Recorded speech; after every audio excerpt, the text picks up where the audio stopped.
రాష్ట్ర ముఖ్యమంత్రిగా నారా చంద్రబాబు నాయుడు తిరుమల శ్రీవారి సన్నిధిలో ప్రకటించిన విధంగా టీటీడీలో అవినీతి అక్రమాలు బహిర్గతం కావాలన్నా చేయాలన్నా ధర్మారెడ్డిని జ్యుడిషియల్ కస్టడీలోకి తీసుకొని విచారణ వేగవంతం చేసే నమ్మలేని నిజాలు బయటకి వస్తాయని బీజేపీ నేత నవీన్ కుమార్ రెడ్డి అన్నారు. TTD full additional charge EO బాధ్యతల నుంచి మాత్రమే ధర్మారెడ్డి తప్పుకున్నారని అన్నారు.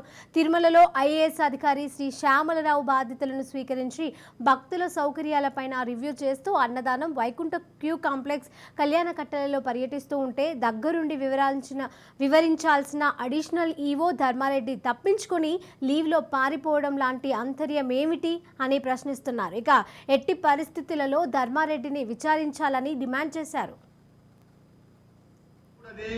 పూర్తిగా తిరుమల తిరుపతి దేవస్థానాన్ని ఆ అధికారి వదిలి వెళ్ళిపోయేటప్పుడు మరి మొన్న మీరు ఇంకా 30వ తేదీ వరకు మీకు గడువు ఉంది.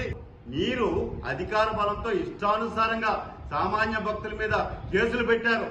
ఈ రోజు మీ పరిస్థితి ఏంది?